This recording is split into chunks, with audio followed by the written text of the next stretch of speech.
Good morning. There we go. Excellent. As Danny said, my name is John, and it's a pleasure to be here with you this morning. I'm going to ask you always the question, why do you trust software? And to start that story, a little bit about me. I've been doing software for a very, very long time, and I can stand in front of you today and say I don't trust software. There's a few accomplishments that I've been able to do. The one that I would call out most notably for today is the creation of the SPDX project almost 15 years ago. So for those of you that love S-bombs, you can thank the team. If you hate S-bombs, you can hate me. But again, having the history, I bring forward to you the idea we don't trust software. Today I work for a company called CodeThink. We're focused on open source and open source for public good. Some of our customers are some of the leading customers in the world that rely on software for their products, that rely on software to deliver safe and exceptionally wonderful experiences for people around the world. And so, let me be very, very clear. Software breaks. And man, when it breaks big. AWS, last week? Small DNS configuration issue. They had a race condition, shut down 3/4 of the world's companies, their sites, their systems. SolarWinds, misconfiguration. All of a sudden, Microsoft servers around the world are infected. CrowdStrike, one small, simple, bad config. And suddenly, I can't get on a plane to fly home from Barcelona to see my kids in Chicago. When software breaks, it breaks big. So, given that it breaks, I ask you again, why do you trust software? We have something Bruce Schneider coined in 2003 called security theater. The idea that optically it looks secure, but functionally and fundamentally it's not. Countless examples where we have something that is identified as secure, but the password and the default user are admin. We have issues. Okta, an identity security company, breached security theater. The problem is that tested is not the same as trustable. We have a lot of companies that test. They say they test, but they test to see if it works, not to see what happens when it breaks. And we have a lot of standards in the world about how to do stuff. The problem is they're isolated, siloed, no coordination. And they don't actually tell you how to do it. They talk about possibly what to do. More importantly, many of the systems that we have, especially when we're talking about digital resilience, live in cycles of 10, 15, 20 years. Not every 2 weeks. Last but not least, the idea of a minor change with major regret. If you don't know software, this is a very infamous problem right up in front. The failure to put one more equal sign. For those of you who work in software, if any engineer ever tells you it's just a minor change, run away and fire them. Because it's not.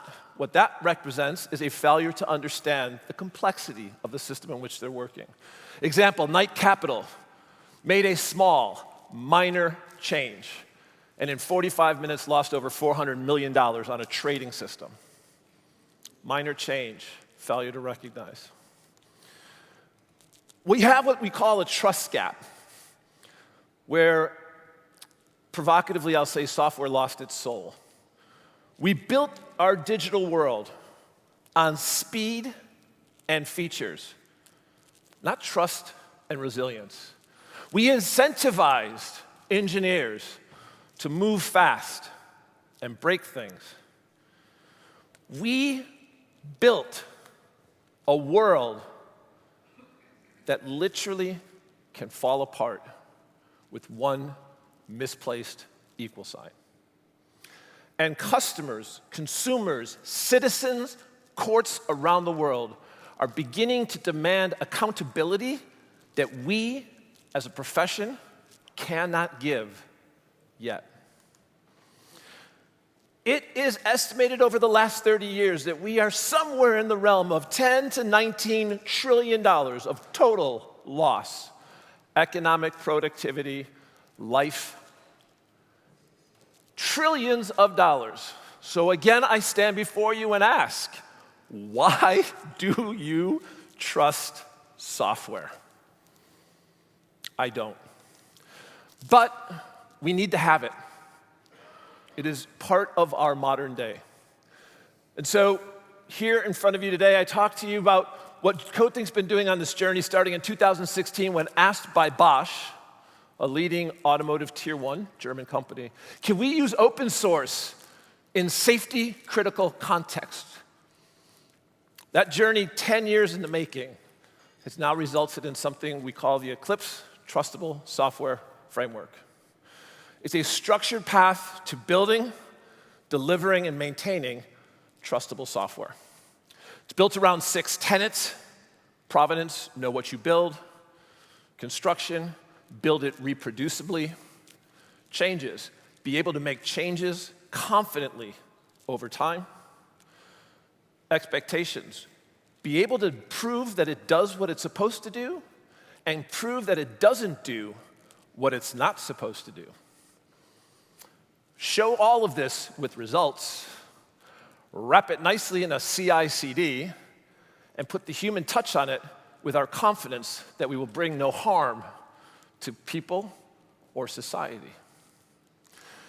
Recently, as in like yesterday, the Trustable Software Framework, we were able to achieve from Exida, a leading safety functional assessor, what we call a positive and complete functional safety assessment.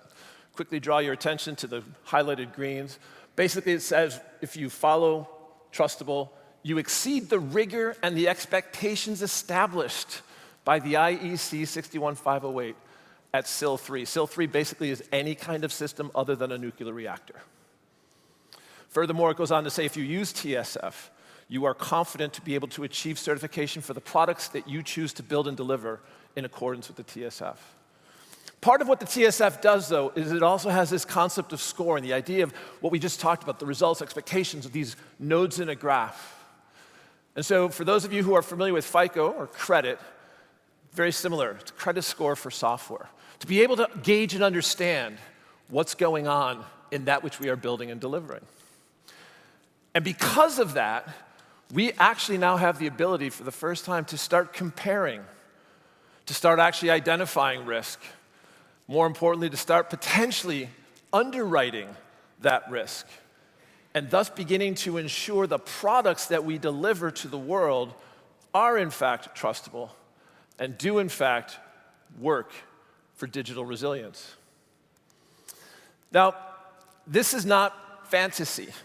This is actually being used by a real company to deliver for themselves an autonomous, fully autonomous, no person in the cab, semi-truck.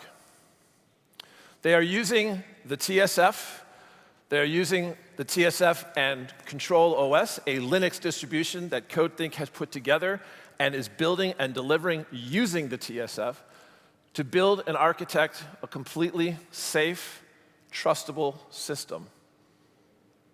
They're going hopefully into production in the next couple of years, but it's real and it's happening. More importantly, the scorecard that we talk about is itself real. As CodeThink makes releases available to Torque, we actually score, and it's automated. The far left-hand side is Control OS, our Linux-based distro. For those of you who are going to ask me the question, it is as close to mainstream as we can make it each and every other week. We do not fork, and we do not stay static. We are making claims on Linux. We're making claims on System D. We're making claims on ROS2, a robotics part. The middle is what we then take when we run it on a reference hardware for this particular customer, and then when they put it on the actual contract hardware, so the actual tier 1 who's built it. You'll see the scores are decreasing over time because as we get to real hardware, a lot of things now are now being surfaced from the supply chain. Binary blobs only, no sourceability, inability to reproduce, inability to stay present with your software. And so suddenly and completely, regulators, insurers, the company now have visibility into what is exactly underpinning the decision to ship software for a vehicle that will have no human being in it. It doesn't stop there, though. Last week, we were in Brussels for Code and Compliance, and we began to realize that there is a crossover opportunity where we can use the TSF to begin to help companies make claims, evidence those claims, and stay compliant to what the CRA is asking for. So we call it making the CRA tangible.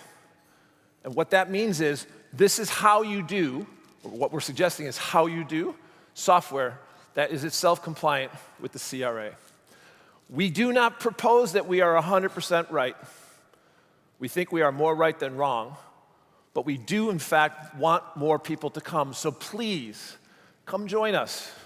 It is an open source project completely. Everything I just shared with you today is about open source. Everything we're doing is in open source.